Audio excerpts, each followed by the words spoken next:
Et nous sommes à présent avec le chercheur vice-président aux études de l'université jésuite du CERAP, le Centre de recherche et d'action pour la paix, Arsène Brice-Bado. Bonsoir, merci d'être avec nous. Alors, pendant 6 mois, cette affaire des 49 soldats ivoiriens a été véritablement un bras de fer entre le Mali et la Côte d'Ivoire. Est-ce que vous diriez ce soir qu'il y a un gagnant et un perdant?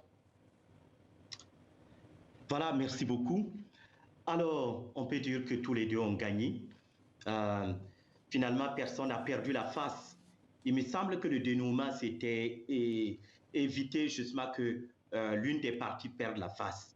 Nous pensons que le Mali voulait une condamnation. Le Mali a continué à dire que ces 46 soldats étaient des mercenaires et qu'il fallait les juger. C'est ce que le Mali a essayé de faire jusqu'à les condamner et puis à les gracier.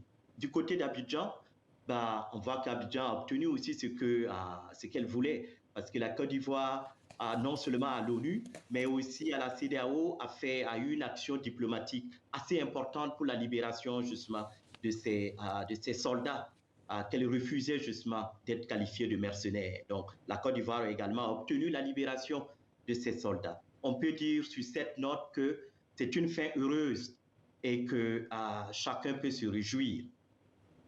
Alors, quelles peuvent être, selon vous, les retombées politiques de cet épilogue, à la fois pour la Côte d'Ivoire et pour le Mali? Il est vrai que les deux parties parlent justement d'une reprise de relations normales entre deux pays frères. Ça, c'est le discours qui est tenu.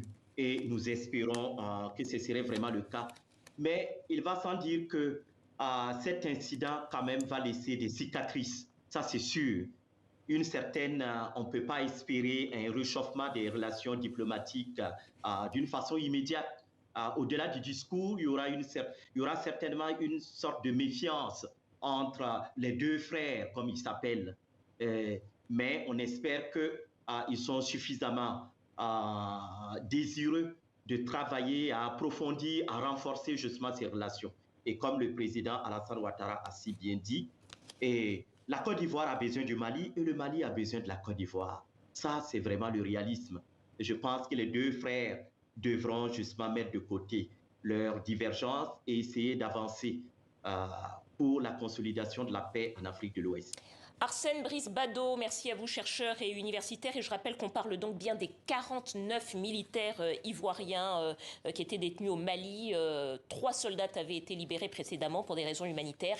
Et hier, ce sont donc 46 militaires qui sont rentrés à Abidjan.